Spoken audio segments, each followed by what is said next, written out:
Cody thinks he's a duck. Right, Cody? Do you think you're a duck? This is the new duck house. I just got inside it. And for some reason, Cody wants to live in there. You can live in there, Cody, if you want. Because I just put duck food in there. And the chicken's going to go eat the duck food. Go inside. Go. Go to bed. All of yous.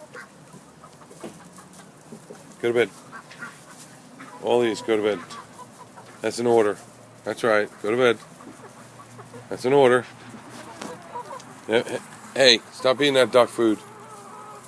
You're not ducks, you're chickens. Just the chickens all start going in.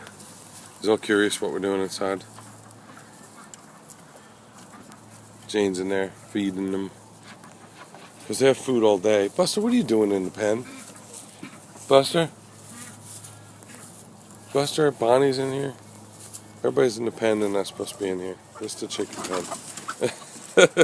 Get a little scared there, buddy.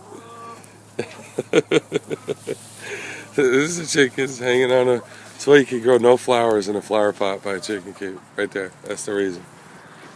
That's the exact reason why. See? Because if you put flowers in there, they'll eat them.